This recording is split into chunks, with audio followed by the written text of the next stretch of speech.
4 ದಿನ ದೂರ ಹೋಗಿ ನೋಡಿ ಜನ ನಿಮ್ಮನ್ನು ಮರ್ತೇ ಬಿಡ್ತಾರೆ.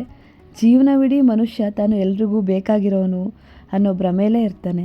ಆದರೆ ನಿಜ ಏನಂದರೆ ಜನರಿಗೆ ನೀವು ಇದ್ದರೂ ಇಲ್ಲದಿದ್ರೂ ಏನೂ ವ್ಯತ್ಯಾಸ ಆಗೋದಿಲ್ಲ. ನಿಮ್ಮ ಅವಶ್ಯಕತೆ ಇದ್ದಾಗ ಮಾತ್ರ ನಿಮ್ಮನ್ನು ನೆನಪಿಸ್ಕೊಳ್ತಾರೆ. ಅದಕ್ಕೆ ನೀವು ನಿಮಗೋಸ್ಕರ ಬದುಕಿ.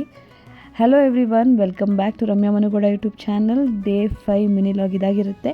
ಬೆಳಗ್ಗೆ ಬೇಗ ಎದ್ದು ಏರೋಬಿಕ್ಸ್ಗೆ ಹೋಗಿ ವರ್ಕೌಟ್ ಮುಗಿಸ್ಕೊಂಡು ಅದಾದಮೇಲೆ ಎಣ್ಣೀರು ಕುಡಿತಾ ಇದ್ದೀನಿ. ತುಂಬ ದಿನದಿಂದ ಕ್ಲಾಸಿಗೆ ಜಾಯ್ನ್ ಆಗಬೇಕು ಅಂತ ಅನ್ಕೋತಿದ್ವಿ, ಆದರೆ ಜಾಯ್ನ್ ಆಗೋಕ್ಕಾಗ್ತಾ ಇರಲಿಲ್ಲ. ಹಂಗೂ ಹಿಂಗೂ ಕೊನೆಗೂ ಜಾಯ್ನ್ ಆಗಿದ್ದೀವಿ. ಬಾಡಿಗೆ ಮೂಮೆಂಟ್ಸ್ ಅಂತ ಇರಬೇಕು, ಅಟ್ಲೀಸ್ಟ್ ವಾಕ್ ಅಥವಾ ಎಕ್ಸಸೈಸ್ ಮಾಡಬೇಕು. ನಾವು ಮನೆಯಲ್ಲಿ ಖಂಡಿತ ಮಾಡಲ್ಲ. ಯಾವ್ದಾದ್ರು ಕ್ಲಾಸಿಗೆ ಜಾಯ್ನ್ ಆದರೆ ಅಟ್ಲೀಸ್ಟ್ ಮಾಡ್ತೀವಿ.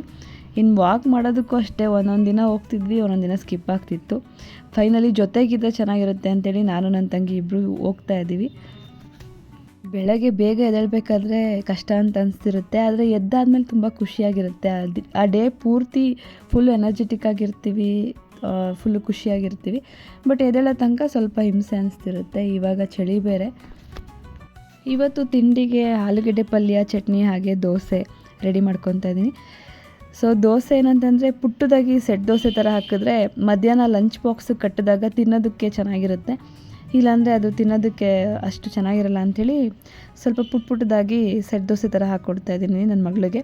ಅವಳಿಗೆ ದೋಸೆಗಾಗಲಿ ಚಪಾತಿಗಾಗಲಿ ಕಡಲೆ ಬೀಜ ಚಟ್ನಿನೇ ಇಷ್ಟಪಡ್ತಾಳೆ, ಅದಕ್ಕೆ ಅದನ್ನೇ ಮಾಡಿದ್ದೀನಿ. ಬೆಳಗ್ಗೆ ಬೇಗ ಎದ್ದೇಳೋದ್ರಿಂದ ಬೇಗ ಕೆಲಸ ಮುಗ್ದೋಗುತ್ತೆ, ಅದೊಂದು ಖುಷಿ ಆಗ್ತಿರುತ್ತೆ. ಇನ್ನು ನನ್ನ ಹಸ್ಬೆಂಡು ಆಲ್ಮೋಸ್ಟ್ ಅವರು ಶಾಪಲ್ಲೇ ಹೋಗಿ ತಿಂಡಿ ತಿಂತಾರೆ, ಬಾಕ್ಸ್ ತೊಗೊಂಡೋಗಿ. ಒಂದೊಂದು ಸಲ ಮಾತ್ರ ಮನೆಯಲ್ಲಿ ತಿನ್ನೋದು. ಇವತ್ತು ಟೆಂಪಲ್ಗೆ ಹೋಗಿ ಬಂದರು ಬೆಳಗ್ಗೆನೇ, ಸೊ ತಿಂತಾಯಿದ್ದಾರೆ. ಅದನ್ನು ವಿಡಿಯೋ ಮಾಡ್ತಾ ಇದೆಯಾ ಅಂತ ರೇಗಿಸ್ತಾ ಇದ್ದಾರೆ. ಇನ್ನು ನನ್ನ ಮಗ ಚೋಟು ಅಳ್ತಾ ಇದ್ದಾನೆ, ಸುಮ್ಮನೆ ಗಲಾಟೆ ಮಾಡ್ತಾ ಇದ್ದಾನೆ. ನಾನು ಹೊರಗಡೆ ರೌಂಡ್ಸ್ ಹೋಗ್ತೀನಿ ಅಂತ.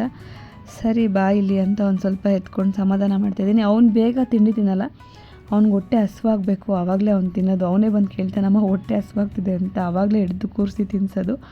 ಅಲ್ಲಿ ತನಕ ಬಿಟ್ಟಿರ್ತೀನಿ, ಹಾಲು ಕುಡ್ಕೊಂಡು ಓಡಾಡ್ಕೊಂಡಿರ್ತಾನೆ. ಇನ್ನು ತಿಂಡಿ ಎಲ್ಲ ಆಗಿ ಮನೆ ಕೆಲಸ ಎಲ್ಲ ಮುಗಿದ ಮೇಲೆ ಫ್ರೆಶ್ ಅಪ್ ಆಗಿ ಬಂದು ದೇವ್ರ ದೀಪ ಹಚ್ತಾ ಇದ್ದೀನಿ.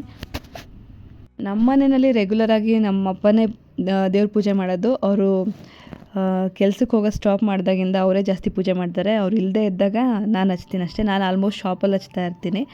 ಇನ್ನು ಇಲ್ಲೆಲ್ಲ ಮುಗಿಸ್ಕೊಂಡು ಶಾಪ್ ಕಡೆ ಹೊರಟೆ. ನನ್ನ ಹಸ್ಬೆಂಡ್ಗೆ ಬುಕ್ಸ್ ಓದೋದಂದರೆ ಕ್ರೇಜ್. ಅವರು ಎಲ್ಲ ಕಾದಂಬರಿಗಳು ಎಲ್ಲ ಓದ್ತಾ ಇರ್ತಾರೆ. ಅದನ್ನು ನನಗೂ ಹೇಳ್ತಾಯಿದ್ರು, ಈ ಥರ ಓದು ನೀನು ಅಂಥೇಳಿ. ನನಗೆ ಅಷ್ಟು ಫುಲ್ಲು ಓದೋ ಬದಲು ನೀವೇ ಸಾರಾಂಶ ಹೇಳ್ಬಿಡಿ ಅಂತ ಕೇಳಿಗಳಲ್ಲಿ ಅದನ್ನು ಹೇಳಿಸ್ತೀನಿ ಅವ್ರ ಕೈನಲ್ಲಿ.